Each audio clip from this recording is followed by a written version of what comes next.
Setelah mengetahui Xiaoxi masih hidup, Wenro berusaha untuk tetap sadar dan mencari cara mengeluarkan Xiaoxi. Sementara itu, Xiaoxi tengah berlatih ilmu pedang seperti yang dilakukan seseorang yang ada dalam ingatannya. Setelah selesai membuat tali yang panjang dan menjatuhkannya ke jurang, Wenro pun benar-benar pingsan. Xiaoxi yang baru keluar dan melihat itu langsung kaget dan khawatir. Xiaoxi lalu menggendong Wenro menuju utara. Saat di gunung, mereka tidak mampu melanjutkan perjalanan karena badai salju. Beberapa waktu kemudian, guru Xiaoxi kebetulan lewat dan menyelamatkan mereka. Di saat yang sama, siksaan dan obat yang diberikan pada Zhou Fei ditambah berita meninggalnya Xiaoxi membuat Zhou Fei benar-benar kehilangan akal sehatnya. Dia pun menyetujui Marquis untuk menjadi bawahannya dan bahkan membunuh orang-orang pavilion Jinfeng yang berusaha mengeluarkannya dari penjara. Berita tentang itu pun sampai pada Su Mengzhen, dan bahkan Zhou Fei mengirim surat untuk bertemu dan mengatakan bahwa dia ingin membatalkan persaudaraan dengan Su Mengzhen. Kembali ke wilayah utara, Wenro yang terluka dan terkena angin dingin membuatnya tidak sadar selama berhari-hari. Xiaoxi yang khawatir hanya bisa berdoa setiap harinya untuk kesembuhan Wenro. Hingga suatu hari, Wenro akhirnya sadar dan Xiaoxi pun bisa merasa tenang. Keesokannya, saat Xiaoxi sedang berlatih pedang, gurunya melihatnya dan bertanya dari mana dia mempelajari jurus itu. Xiaoxi mengatakan dia mengingat seseorang yang selalu melatih jurus itu. Sang guru pun akhirnya memberitahu Xiaoxi mengenai ayah kandungnya, yaitu ahli bela diri terkenal yang memiliki pedang darah, Fang Geyin, yang dulunya menentang grup Yu Chao milik Marquis, sehingga akhirnya ayahnya dan ibu Xiaoxi harus dibunuh.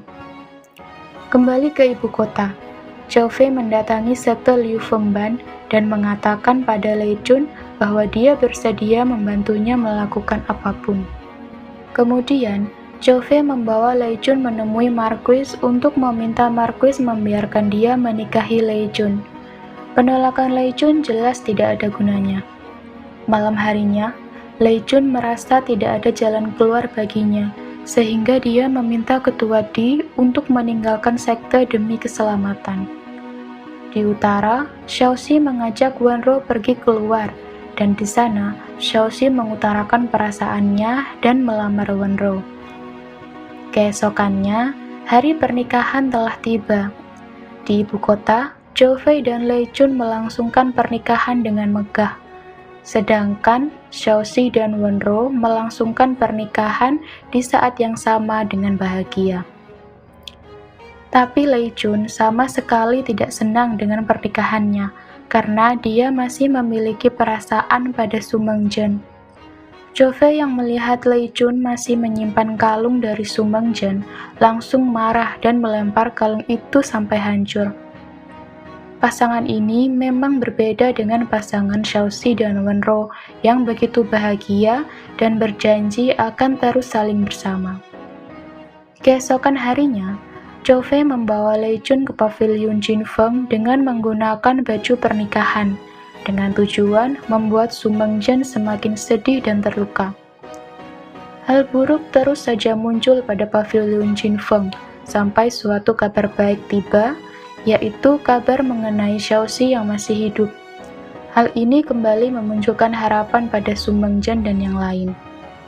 Di saat yang sama, Tetua Yuan dan Yingkan bersama pasukannya telah tiba di utara. Tetua Yuan menyuruh Yingkan memberikan surat bukti yang diminta Marquis padanya jika Yingkan sudah menemukannya. Meskipun tidak senang, Yingkan tetap harus pergi untuk mencari Liu Anxi yang membawa surat bukti yang dimaksud.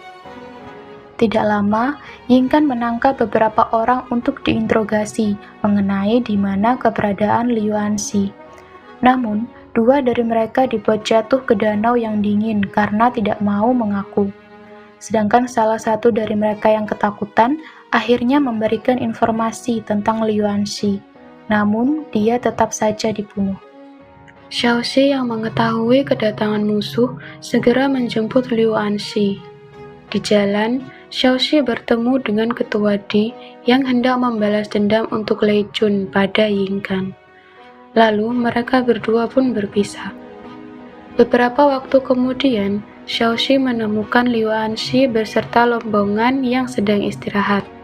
Karena kondisi yang berbahaya, Xiaoxi menyarankan mereka untuk segera menuju Benteng Baimou.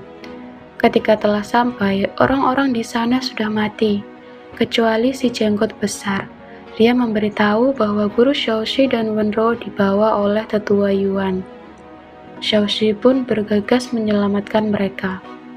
Saat di jalan, Xiaoxi bertemu dengan Yingkan yang telah buta karena dilukai oleh ketua Di.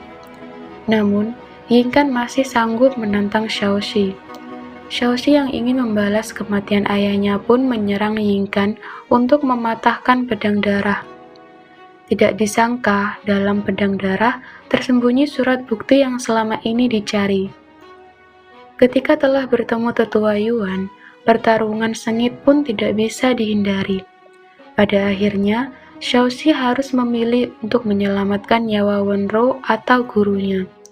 Xiaoxi yang memang baik hati pun memilih menghancurkan panah yang ditujukan untuk Wenro dan menghadang panah yang ditujukan pada gurunya. Namun tidak berhasil, dan guru Xiaoxi pun meninggal. Wenro yang merasa bersalah atas kematian guru Xiaoxi pun memutuskan untuk pergi. Xiaoxi yang mengetahui hilangnya Wenro pun kalut dan berusaha mencarinya.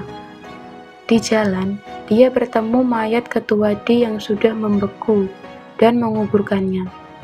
Setelah itu dia sadar bahwa Wenro juga butuh waktu sendiri. Xiaoxi pun akhirnya memutuskan untuk ikut mengawal Liu Anxi ke ibu kota. Di saat yang sama, Su Mengzhen berusaha membuat orang-orang pergi dari paviliun dengan cara memberi mereka tugas di luar. Hal ini karena keesokannya, Zhou Fei datang ke paviliun untuk membunuh Su Mengzhen. Pertarungan mereka tidak berlangsung lama karena kondisi kesehatan Su Mengzhen yang sudah sangat buruk. Namun, di saat terakhir, Su Mengzhen berhasil kabur dan tidak ditemukan dimanapun. Lalu, Zhou Fei menerima surat kecil yang bertuliskan bahwa Xiaoxi masih hidup. Setelah mendengar kabar itu, Zhou Fei juga mendengar kabar dari Lei Mei bahwa Lei Chun menghilang. Selama berhari-hari di pos Gushui, Xiao Yao terus menunggu kedatangan Xiaoxi, sampai akhirnya orang yang ditunggu pun datang. Setelah mendengar kabar tentang Zhou Fei yang membunuh Su Mengzhen, Xiaoxi pun segera mencarinya untuk bertanya langsung. Tapi kebenaran itu hampir membuat Xiaoxi hilang kendali untuk menyerang Zhou Fei. Keesokannya, Xiaoxi menemui Zhuge dan Liu Anxi untuk menunjukkan surat bukti dan mengatur rencana untuk menyampaikannya pada kaisar. Setelah kembali ke desa, Xiaoxi selalu membantu orang-orang di sana, dan setiap harinya ada para ahli bela diri yang datang mengajukan diri untuk bergabung mengikuti Xiaoxi. Sehingga kemudian muncullah sekte baru, yaitu Menara Xiangbi. Pergerakan Xiaoxi sampai pada telinga Zhou Fei dan Marquis. Keduanya pun merencanakan untuk merebut surat bukti yang ada pada Xiaoxi dengan cara menawan Wenro. Namun tindakan mereka kalah cepat. Surat bukti itu telah sampai di tangan kaisar tanpa mereka ketahui. Setelah itu, kabar ditawannya Wenro membuat Xiaoxi memutuskan untuk mengakhiri semuanya dengan cara membawa orang-orang yang mengikutinya untuk menyerang paviliun Qingfeng dan membunuh Zhou Fei. Karena kemampuan Zhou Fei tidak kalah dari Xiaoxi, mereka berdua akhirnya sama-sama terluka parah. Sampai kemudian, Wenro yang berhasil melarikan diri tiba-tiba teringat perkataan Su Mengzhen mengenai ruang rahasia di bawah pohon tua. Dia pun membuka ruang itu, dan dari dalam sana muncul Lei Chun yang membawa Su Mengzhen yang masih hidup. Mereka bertiga lalu pergi ke aula di mana Xiaoxi dan Zhou Fei tengah bertarung. Semua pun kaget setelah melihat Su Mengzhen masih hidup. Xiaoxi lalu berusaha meyakinkan Zhou Fei untuk melepaskan ambisi dan keserakahannya. Namun, Zhou Fei tidak mau melakukannya. Tapi karena kesalahannya sudah begitu banyak, Zhou Fei akhirnya memutuskan untuk bunuh diri. Su Mengjian yang merasa tidak bisa melindungi adik-adiknya, lalu meminta maaf pada Lei Chun karena tidak bisa terus menemaninya, dan menyuruh penasehat untuk membunuhnya. Kedua kakak Xiaoxi yang meninggal kemudian dikremasi. Keesokannya, Xiaoxi membawa abu mereka untuk menemaninya membunuh Marquis setelah sebelumnya Kaisar berkata bahwa dia tidak mampu mengakhiri kekuasaan Marquis. Setelah itu, Xiaoxi bersama Wenrou dan yang lainnya pergi dari ibu kota.